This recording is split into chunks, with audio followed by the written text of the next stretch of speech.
బేహద్ పరం మహాశాంతి. ఈరోజు పురుషార్థములకు ధారణా పాయింట్స్.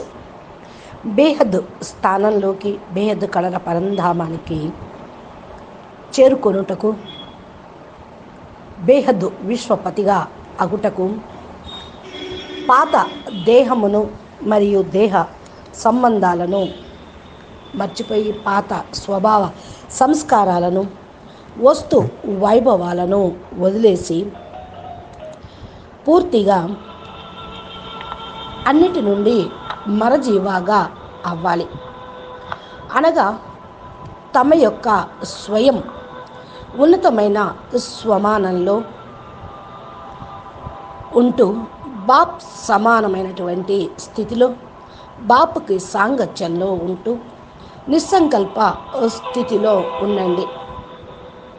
దీని కొరకు మీరు ఒకే ఒక కార్యక్రమం చేయాలి. అనగా అదేంటి అనగా కర్మేంద్రియాల ద్వారా కర్మ చేస్తూ దానికి అతీతంగా కండి. నిస్సంకల్ప స్థితి అనగా కార్యక్రమంలో కూడా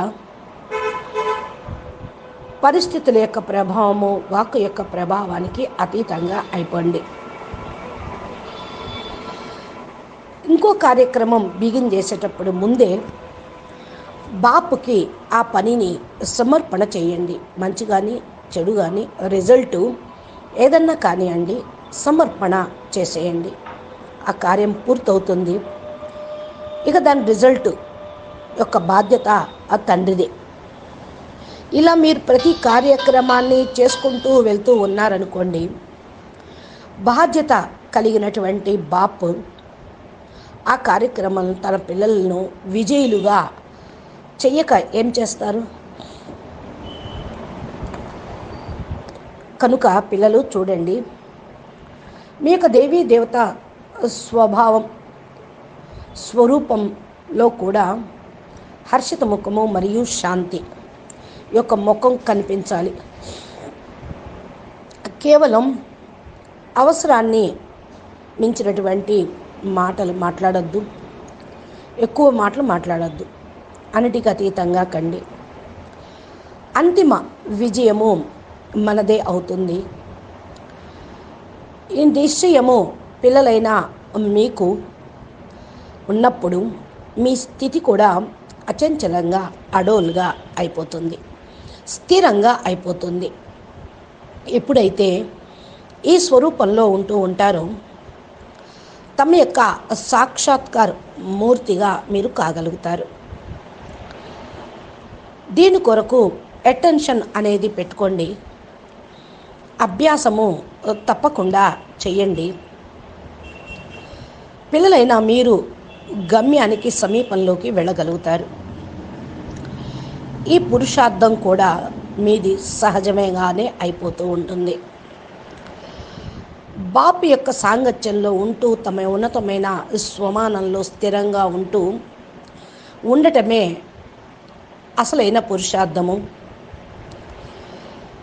ఈ పురుషార్థంలో మిమ్మల్ని మీరు బాప్ సమానంగా తప్పకుండా తక్కువ సమయంలోనే తయారు చేసుకోగలుగుతారు. పిల్లల లోపల లగనైతే చాలా ఉంది బాప్ సమానంగా కావాలి అని. అందుకనే బాపు కూడా ఖుషి అవుతున్నారు. ఏ పిల్లల దగ్గరైతే మరి ఇంత నిశ్చయము నష ఉంటుందో మరి అది చూస్తే బాపుకు ఖుషీనే కదా. వారికి సఫలత కూడా ఫిక్స్ అయ్యే ఉంటుంది. ఈ విధంగా ఉత్సాహ ఉల్లాసంలో ఉంటూ ఎప్పుడైతే ఎగిరిపోతూ ఉంటారో బాపు పిల్లలు ప్రతి కార్యక్రమంలో కూడా అన్ని ప్రభావాలకు అతీతంగా అయిపోతారు. మీకు పూర్తి నిశ్చింత స్థితి అనేది తయారవుతుంది. కాబట్టి సదా స్మృతిలో ఉండండి, స్థితిలో ఉండండి. బాపు మీతో పాటు సదా ఉన్నారని నిశ్చయంతో పురుషార్థం చేస్తూ ఉండండి. అచ్చా, పరం శాంతి. నమస్తే, ధన్యవాదాలు. బేహద్